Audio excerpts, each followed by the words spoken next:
Assalomu alaykum. Yaxshimisiz? Hech aldanganmiz, ya'ni odamlarga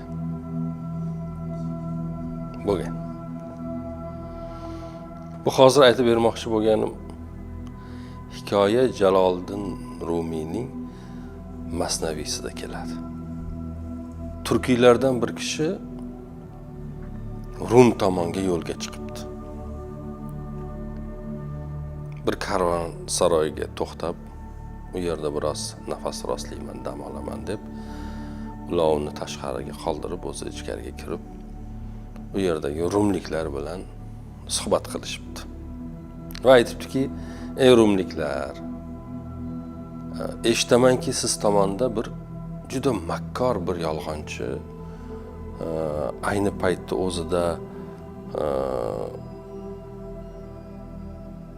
usta bir o'g'ri bor ekan. Chevarlik bilan, tikuvchilik bilan shug'ullanar ekan. Shuni dong'ini har joydan eshityapman. Lekin aniq bilamanki, u meni aldolmaydi. Chunki men uncha-munchaga aldanadigan odam emasman. Shu paytgacha hech kim meni hali hech qachon aldagan emas. Hech bir masalada. Yutqizgan emasman, ya'ni chuv tushmaganman. Rumliklar debdiki, biroz katta gapiryapsiz hazrat. U yolg'onda, aldovda, o'g'irlikda unga yetadigani yo'q. Sezmay qolasiz. Albatta o'g'irlab qo'yadi molingizni. Bu Turkiya odam aytibdi, o'g'irlolmaydi.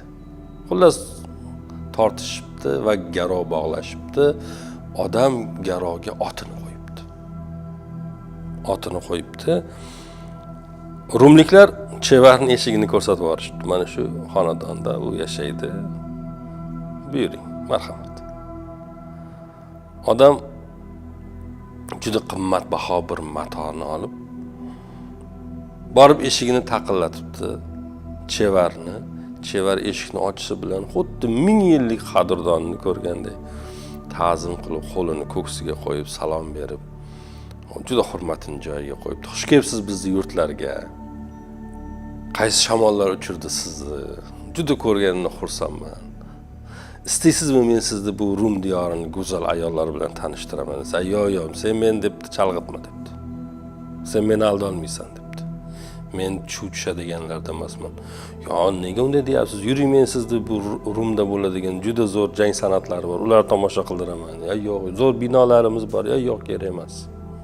Nima desa rad etaveribdi. Oxir aytibdi, men sen debdi, o'g'riligingni juda yaxshi bilaman debdi. Meni aldayman demagan, aldolmaysan baribir. Yaxshisi oldimda o'tir, ko'zimni uzmayman sendan. Bir lahza ham. Menga mana shu matoni tikasan, kiyim qilib, undan keyin ketaman. Sen meni baribir chuchira olmaysan, o'g'irla olmaysan, mendan hech narsa ola olmaysan debdi. Astag'firulloh hazratim debdi. Bunaqa gap bo'ladimi? Unaqa gap yo'q debdi. Men sizni o'g'irlamayman debdi. Men sizga yaxshi bir xizmat qilsam bo'ldi debdi.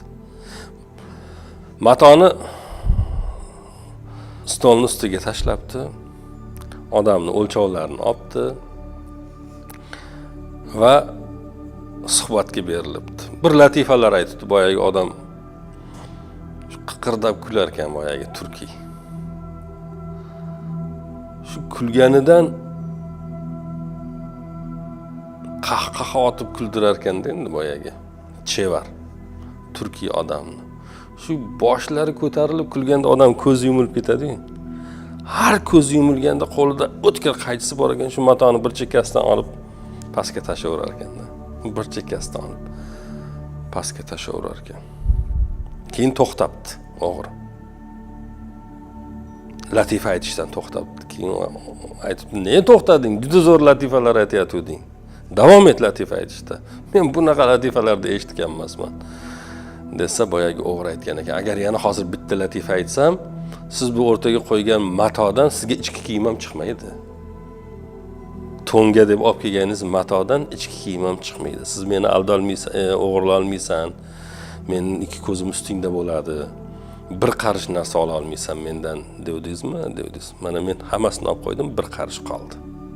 Siz sezmadingiz ama degan ekan. Bu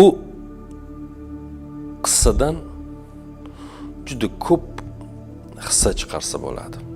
Birinchisi unutmasligimiz kerak bo'lgan narsa ana shu odam meni aldolmaydi deb kelgan odam bu biz hammamiz. Ya'ni o'zimizga ishonamizda.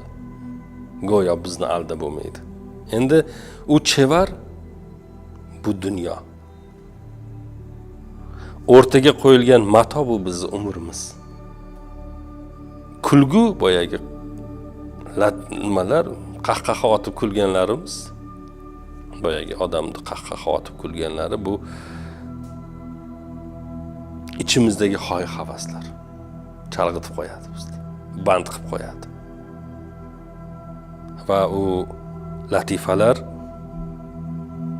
biz o'sha kuldirib qo'ygan latifalar dunyoni shahvati. Biz bu shahvatlarni orqasidan quvib, hoy-havaslarga berilib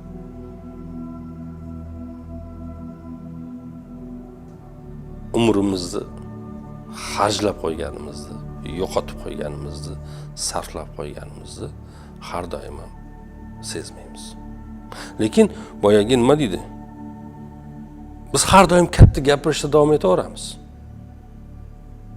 Men bunday odamman, men bunday odamman, meni aldab bo'lmaydi deb katta gapiramiz. Lekin katta gapirmasligimiz kerak. Bu eng katta xato mana shu yerda. Eskida otalarimiz gapi bor. Nonni katta tishlaginda, ammo gapni katta gapirmagin. Istaganingcha katta nonni yegin, lekin pastroq turgin. O'zingga bino qo'ymagin, chunki hali kimliging ma'lum emas. Nimalar bilan uchrashishing, yuzlashishing, qanday sinovlar bilan duch kelishing ma'lum emas. Biz boshqalarning hayotini, chizgilarini chizamiz. U unday, bu bunday, u unday, bu bunday. Biz qandaymiz? Katta gapirish o'rniga boshqalarning hayotini, chizgilarini chizish o'rniga Allohdan panoh so'rashimiz kerak. Unday chevarlar bilan ro'para bo'lishdan. Ya'ni dunyo oson aldab qo'yar ekanda. Dunyo juda ham oson aldab qo'yar ekan. Endi hikoyani bitta nuqtasiga qaytmoqchiman. Mana hozir hikoyani boshladim va aytib berdim. Bitta nuqtasi hammani esdan chiqib ketdi. Bu odam otini garovga qo'ygandi. U ot nima? Ana shu ot bizning iymonimiz. Biz dunyoda bu kurashga, dunyo bilan kurashga kirar ekanmiz, iymonimizni garovga qo'yib kiramiz. Ehtiyot bo'lishimiz kerak. Yutqizib ketsak bu o'yinda, yutqizib chiqsak holimizga voyda, ya'ni.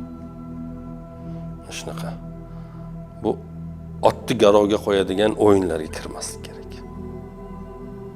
Uzoqroq turish kerak. Bunday ishlardan ham, bunday odamlardan ham, bunday davralardan ham uzoqroq turish kerak.